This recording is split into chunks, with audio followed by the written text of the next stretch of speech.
Bonjour Maxime Zucca. Bonjour.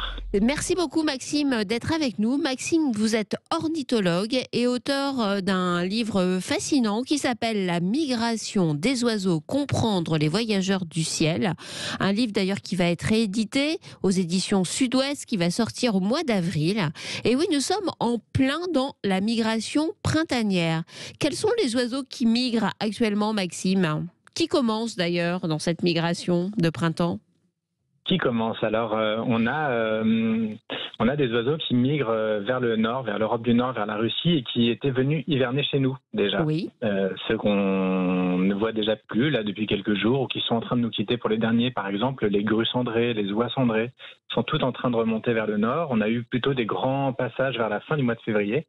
On a également, si vous roulez le matin au milieu des champs, même parfois le long des autoroutes, on les voit, des grandes bandes de vanneaux huppés, de pluviers dorés. Ça aussi, ce sont des oiseaux qui arrivent du Nord, d'Islande, de Norvège, et qui hivernent par milliers en France et qui sont tous en train de remonter en ce moment. Donc là, dans les quelques jours qui arrivent, on n'en verra presque plus. Donc voilà, on a déjà ces oiseaux qui nous quittent. Les canards aussi, tous les canards ceux qui venaient hiverner sur les lacs ici et là en France sont en train de remonter vers le nord. Oui, parce que la migration, ce ne sont pas uniquement les oiseaux qui viennent passer les beaux jours chez nous, ce sont aussi ceux qui ont passé l'hiver dans nos régions plus tempérées que les régions qu'ils fréquentent en période de reproduction, parce que c'est ça la migration de printemps, c'est pour préparer la reproduction ? Oui, tout à fait. C'est pour préparer la reproduction, c'est pour remonter sur le site de reproduction. Donc effectivement, on a ces oiseaux qui nichent très très au nord et qui ne peuvent pas passer l'hiver dans les régions arctiques ou sibériennes parce que la neige recouvre entièrement leur territoire l'hiver. Donc eux, ils vont venir hiverner pas forcément très loin, voilà, en Europe de l'Ouest, en France, en Espagne. Donc là, ils repartent. Ensuite, nous, on a aussi une partie de nos oiseaux nicheurs chez nous, ceux qui se reproduisent en France, qui sont insectivores et qui vont aller hiverner dans des endroits où ils vont trouver des insectes. Et ceux-là sont aussi en train de revenir maintenant. Donc là, plutôt vers quoi ? En Afrique ou peut-être dans des pays un peu moins lointains ? C'est ça, il y a les deux en fait. Il y en a qui hivernent en Afrique et il y en a qui vont simplement aller hiverner au bord de la Méditerranée. Par exemple, le rouge-queue noir qu'on entend, on commence à l'entendre ces jours-ci, ils sont tous en train de revenir. La mi-mars, c'est vraiment le moment de l'arrivée des rouges-queues noirs. Eux, ils sont simplement allés hiverner en Espagne, dans le sud de la France, dans l'Afrique du Nord. Et donc pas trop loin, ils se nourrissent d'insectes, mais ils arrivent à trouver ce qu'il faut dans ces régions-là. Donc ces oiseaux qui hivernent pas très loin reviennent assez tôt. Ils reviennent vers la mi-mars. C'est aussi le cas des fauvettes, les fauvettes à tête noire qui commencent à chanter, des petits oiseaux des prés qu'on appelle les tariers-pâtres. Tout cela, ils sont en train de revenir. Et puis il y a ceux qui hivernent beaucoup plus loin, qui hivernent au sud du Sahara, en Afrique tropicale, dans la savane. Et là, ceux-là, ça dépend. Il y en a qui sont déjà revenus, il y en a qui sont en plein voyage, et puis il y en a qui sont encore tranquilles en Afrique et qui vont repartir que dans les derniers jours de mars, voire pour certains mi-avril. Mais par exemple, dans ceux qui sont déjà revenus, on a les cigognes. Les cigognes sont déjà en grande partie revenus sur leur nid. On a encore en ce moment de gros passages de cigognes. Là, on a beaucoup de cigognes qui viennent sur notre territoire national, en métropole. Ah oui, de plus en plus. C'est vraiment une espèce qui a bénéficié de l'arrêt de sa chasse et puis aussi des programmes de conservation, d'aide à l'implantation de nids, etc., de plateformes. Et du coup, les cigognes sont non plus nombreuses, enfin sont nombreuses en Alsace comme on le savait avant, mais maintenant on en trouve beaucoup, notamment dans l'ouest de la France, en Vendée, en Charente-Maritime, en Gironde, dans les Landes, et puis dans le sud aussi, dans la région, en Occitanie, il y a beaucoup de cigognes qui nichent. Bref, c'est une espèce qui devient de plus en plus répandue et du coup, on a des vols parfois migratoires assez spectaculaires en ce moment. Si vous habitez le long de la vallée du Rhône, il y a d'autres espèces aussi que les cigognes qui remontent beaucoup en ce moment. Il y a les milans, qui est une espèce de rapace qui arrive là principalement en mars. Et puis ces jours-ci, vraiment en ce moment, si vous vous trouvez dans le sud de la France, on a les grosses migrations du circaète Jean Leblanc qui commence. Le circaète, c'est un grand rapace qui est presque un aigle, très blanc en dessous, qui capture des serpents.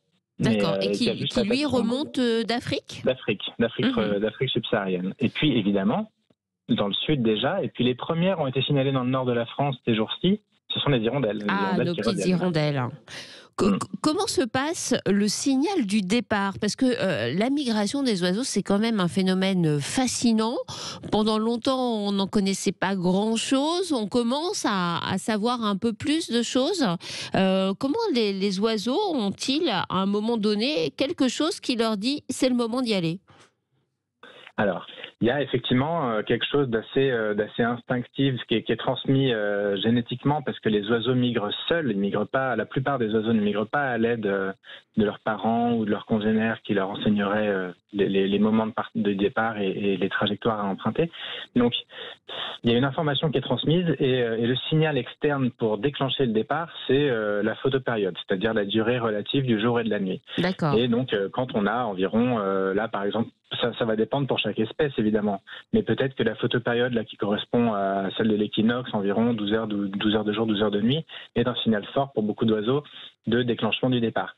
Après ça indique une fenêtre un peu large de départ. Mais ensuite il y a deux autres points qui vont être extrêmement importants. C'est l'état physique de l'oiseau, c'est-à-dire est-ce qu'il a pu suffisamment accumuler de réserves de nourriture pour effectuer le long vol. Et ça va dépendre des derniers jours passés en Afrique ou ailleurs, selon l'endroit où il hivernait, s'il a pu s'alimenter suffisamment. Parce qu'au moment où ce signal de la photopériode arrive, les oiseaux se mettent à manger beaucoup plus pour préparer leur départ. Mais si jamais on est en période de sécheresse, ça peut arriver, du coup, ils vont retarder leur départ d'1 ou 2 semaines. Et c'est pour ça que parfois, on a certaines années des arrivées beaucoup plus tardives en Europe. Pour avoir fait le plein de carburant, entre guillemets. Pour avoir fait le plein de carburant, exactement. Et en plus, le jour du départ, même s'ils ont fait le plein de carburant, il faut aussi que la météo du jour soit correcte. C'est-à-dire qu'un oiseau ne va pas partir en vol s'il pleut ou s'il y a des vents adverses très forts. Donc ça aussi, ils vont attendre les bonnes conditions météo pour partir en migration. Donc il y a ces trois grands facteurs qui sont le signal de départ en migration.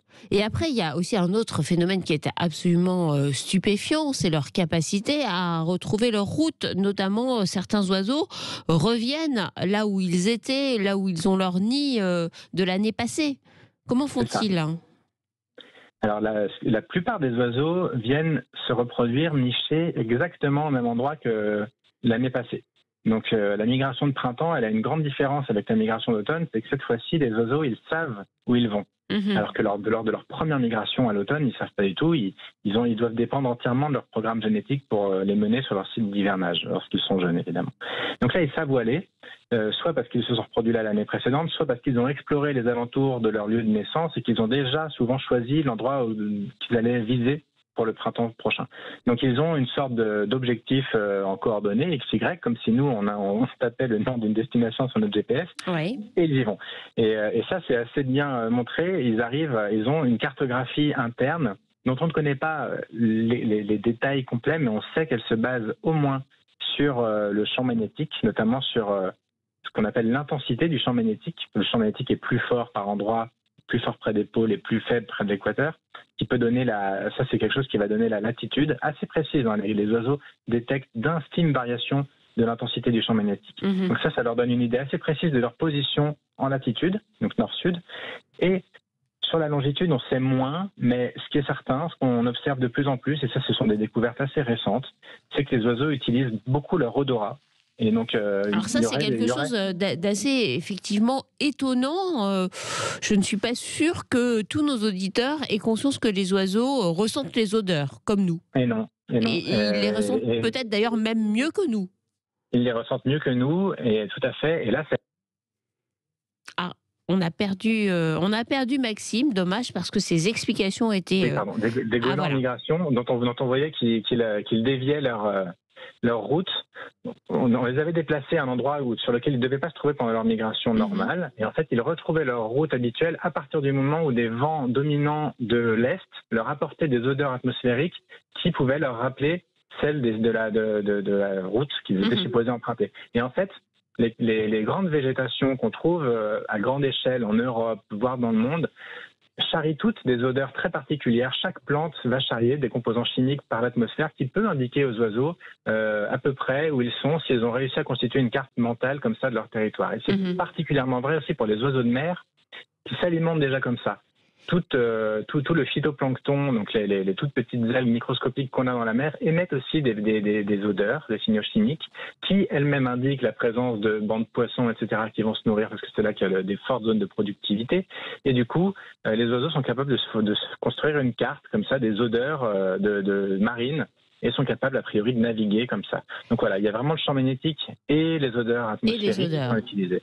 Après, et comment des organismes aussi petits, parce que la plupart d'entre eux sont quand même minuscules, comment des organismes aussi petits sont-ils capables de parcourir des distances pareilles en termes d'énergie tout simplement? Eh bien, en faisant des haltes régulières. Ils ne vont pas uniquement faire un grand vol de 3-4 000 km sans s'arrêter. Ils vont voler pendant 5-6 heures, parfois 10 heures, hein, lors des grandes traversées, par exemple, de désert la nuit. Souvent, la plupart volent la nuit, hein, d'ailleurs, parce que c'est l'heure à laquelle l'air nocturne est plus froid. Et donc, ça minimise les risques de surchauffe du corps. Donc ils migrent la nuit, ça leur permet aussi de se nourrir le jour. Ils dorment très peu pendant la période de migration, ils vont dormir un petit peu en fin de nuit, donc ils vont se poser vers 5-6 heures du matin, dormir 1 heure ou 2. Ils vont s'alimenter une bonne partie de la matinée, ils vont se reposer un peu dans la journée encore, faire des petites phases de sommeil. Ils vont faire à nouveau une phase de sommeil d'une demi-heure à 2 heures selon les oiseaux le soir avant de repartir. Et hop, ils vont repartir en vol à nouveau toute la nuit. Et donc pour ça, il faut vraiment que le site qu'ils ont élu pour s'arrêter dans la journée soit riche et leur permettre de reconstituer des réserves de graisse suffisantes qu'ils vont à nouveau consommer pendant le vol qui suit. À quoi ressemblent ces sites riches? Est-ce que c'est plutôt des sites, par exemple, plutôt côtiers? Il y a des spécificités comme ça qui sont vraiment recherchées par les oiseaux? Oui, souvent ce sont les proximités des zones humides parce qu'il y a beaucoup d'insectes. Ça va souvent être ça, ou des zones arbustives avec plein de buissons fruitiers. Alors ça, c'est plutôt pour l'automne. En cette saison, ils vont vraiment chercher les zones avec beaucoup d'insectes. Donc les abords des zones humides, les abords des côtes, tout à fait. Ça peut être aussi des amas de bosquets, même dans les parcs urbains en ville. En tout cas, ce qui est sûr, c'est que les grandes zones de grandes cultures à perte de vue, pour beaucoup d'oiseaux, c'est pas l'idéal. Après, ça dépend. Pour certains oiseaux granivores, ça peut aller, mais beaucoup recherchent ça. Ça va dépendre des oiseaux. Une dernière question, Maxime Zucca, le réchauffement climatique a-t-il un impact sur ces migrations? Oui. Alors, en ce moment, depuis 30-40 ans, le climat se réchauffe et on constate que les oiseaux y répondent. C'est-à-dire qu'en moyenne, on a 2 jours d'avance. Les oiseaux arrivent en moyenne 2 jours plus tôt, tous les 10 ans. Donc il y a vraiment une avancée des dates d'arrivée au printemps qui est très nette, qui est plus marquée chez les oiseaux qui hivernent pas trop loin, ceux comme le rouge-queue qui hiverne en Espagne et tout. Eux, ils avancent beaucoup plus leur retour que ceux qui hivernent en Afrique, parce qu'ils ont plus d'informations, on va dire, sur les changements de température et c'est plus facile pour eux, c'est plus souple. Par contre, ceux qui hivernent en Afrique, ils font face à des pressions un peu contradictoires. C'est-à-dire que parfois, du coup, le changement climatique en Afrique fait qu'il y a moins de pluie en hiver et du coup, moins de pluie en hiver rend plus difficile les départs précoces au printemps. Ils doivent passer plus de temps à constituer des réserves et du coup, ils ont tendance à partir plus tard. Alors, du coup, ils essayent d'accélérer leur migration, mais la migration de printemps, elle est déjà beaucoup plus rapide que la migration d'automne. Certains oiseaux, comme les gobes-mouches noires, par exemple, migrent 3 fois plus vite au printemps qu'en automne. Ils font la migration, ils vont d'Afrique de l'Ouest jusqu'en Scandinavie la en 2 reproduction. semaines. Ils vont à l'essentiel. L'objectif, c'est d'être le premier arrivé sur le territoire au bon moment. Mais voilà, il ne faut pas qu'ils arrivent trop tôt. Sinon, ils risquent de ne pas avoir de quoi se nourrir. Et s'ils arrivent trop tard, ils ne vont pas réussir à faire coïncider leur reproduction, l'alimentation de leurs poussins, avec le pic d'abondance de leur proie. Et ça, c'est vraiment un problème qu'on voit de plus en plus avec le changement climatique. Eh bien, merci beaucoup, Maxime, pour vraiment ces explications fascinantes. Et je conseille à nos auditeurs la lecture de votre ouvrage qui va être édité, qui va sortir au mois d'avril, La migration des oiseaux, comprendre les voyageurs du ciel. C'est aux éditions Sud-Ouest.